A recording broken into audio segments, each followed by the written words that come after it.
Clown College, bro. Back here at Texas Star for the Scratch Division title match of the Mojave Conference finale. Current Mojave Conference champ, he won last month at Victory. He's looking to make it 2 in a row. That's Skylar McGowan. He's already won 2 matches in a row with wins over Andrew Guba and this very happy guy to my right, Zach Long. And that strike tied up the match. He can take the 9-pin lead if he can double up in the 4th. His opponent, always tough, TJ Rock. 7-time champ from here in Vegas.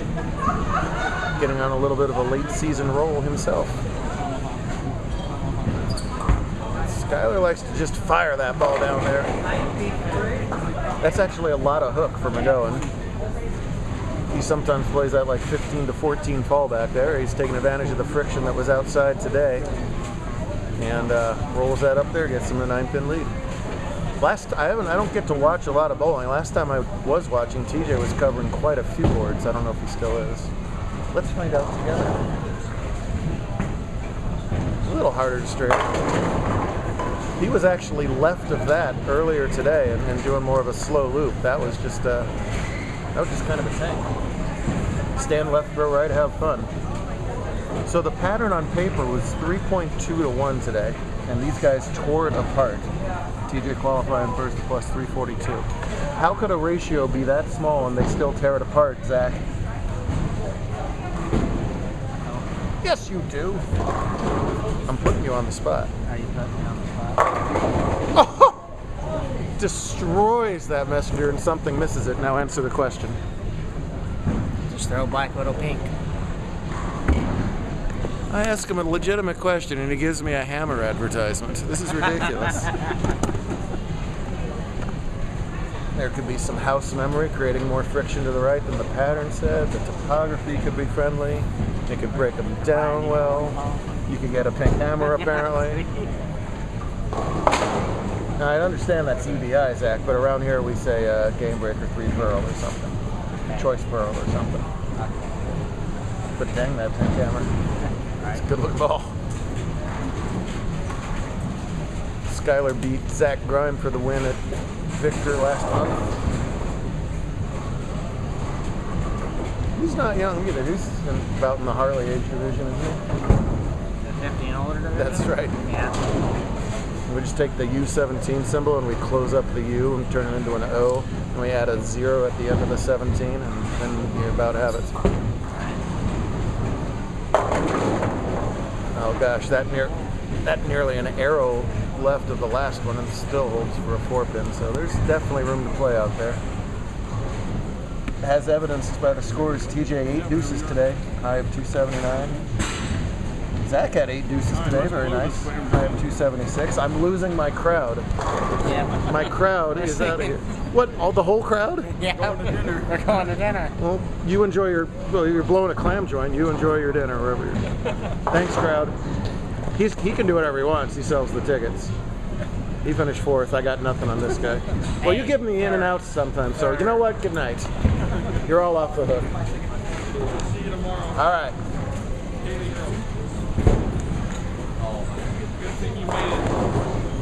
All tied up through 5 frames. We've got a 5-frame title match. Oh, good. I got more crowd. Have a seat, Alex. My crowd just left me.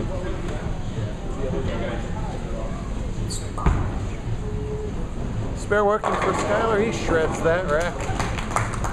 Most Vegas centers have some pretty juicy sidewalls and get fresh pins, better maintenance. You get some wicked messengers and get light hits to just explode racks, combined with the rev rate and talent of these guys. Thermonuclear bowling balls going down the lane. Same thing, just hit that light zone and it's very hard for any pins to stand. TJ was always, able to just kind of fire the ball down there, but he has really improved his position at the foul line, and that's made his timing better, and because his timing is better, he's able to pop that ball off his hand cleaner, which has improved his rev rate, which allows him to open up patterns and score as well as he did today. And having said all that, he absolutely pipes it down there. Little wiggle through the break and leaves himself a 2-pin.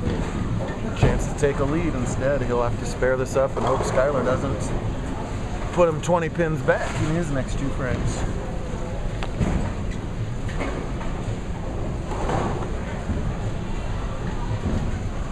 Early invitational tomorrow on Mother's Day, then a regular SoCal weekend at Winnetka. Take a week off for Memorial Day while I go make my donation at Nationals. Then where are we? Oh, then New Mexico invite, then Arizona invite, then Cali invite, and Northwest invite. We're gonna give out about 40,000 bucks in the next month and a half. You can still do it. Ethan Sue did it today. Come on out. Skylar right of TJ at the laydown. Similar breakpoint though.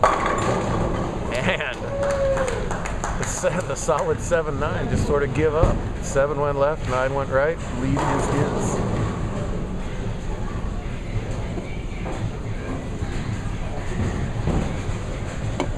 I don't know if oh yeah, no worries. Yeah, no worries. No problem at all. I don't know if the speakers are as loud down in the bowlers area, but I think it'll be hard to bowl to Prince. Like you're all calm and then all of a sudden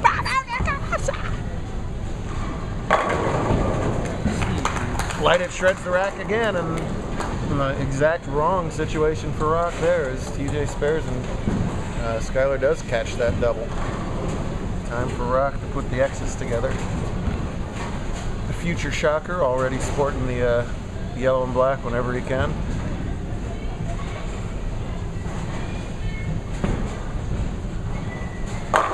There we go.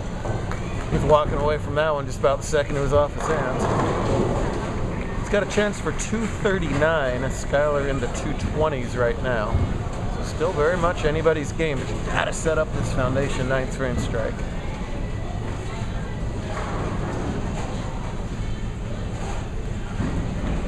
It was close last time, just had the ball speed a little bit amped.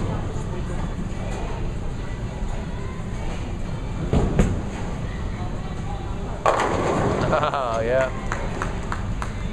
I don't remember the last time a light hit hadn't carried on this pair. The only thing that's tricky here at Texas sometimes is pair-to-pair can be a little funky here. The pattern was soft enough that it didn't matter a whole lot today. That might matter more tomorrow. They ain't gonna be this easy. We're surprised they were this easy today. 3-1 does not usually yield plus 300. These guys are good. No! We talked about how good the light hits carry, and sometimes when the light hits carry so well, it's punitive to go high flush. That didn't look like a 4-9 to me, did it? I thought not. Yeah, maybe one or the other, but not both. Yikes. Completely changes the complexion of this match. If you go for it and miss them both, you drop 4 more pins of count. But if you don't make it, you might not have enough time to catch up. Let's see how he goes about it here. Tries to hook it at it. Oh! I am shocked he attempted to hook the ball, first of all. And then he came probably 1.5 inches away from making it. Now, here's the deal. Skylar doubles, TJ needs the first hit. Skylar marks, TJ will need a mark.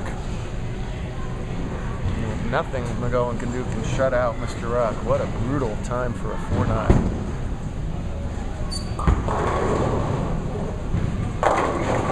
Well, back to the old trustworthy light hit, no problems there. Why would somebody whose A game is to play as straight as possible hook a 4-9?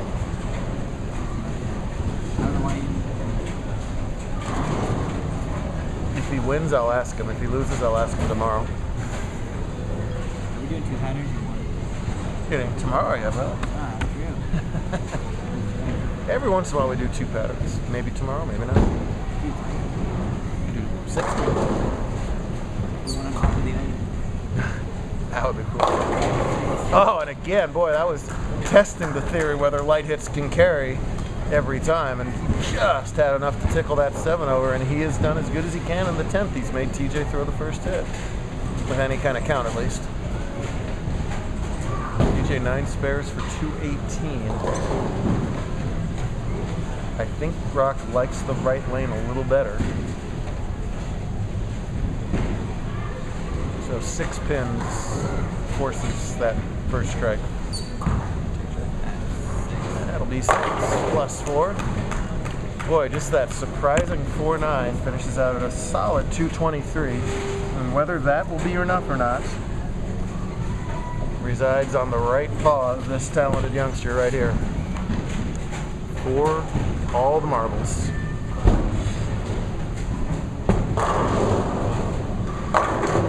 Are you kidding me? We have spent this entire match talking about how the light hits just destroyed, and he hit that rack so hard. I wish we had a replay to see how the 7-pin didn't fall on that. The messenger was upside down airborne across the lane, and somehow, some way, that stinking 7-pin didn't fall. I can't believe it. He had that messenger earlier in the match that missed the 10. That was basically the reverse of that. TJ's ball was going through the rack so hard that just pins weren't doing what pins were designed to do. I don't know how it didn't hit it. Well, an awful break for TJ is a tremendous break for Skylar as he wins back-to-back titles in the Mojave Conference. And of course, TJ knows that that one was going to go. It happens every single time. Wow. A well-bowled match with some weird breaks at the end. Ends up going McGowan's way. Great stuff here at Texas. We're going to give out $5,000 plus tomorrow. It's invitational time already. See you then.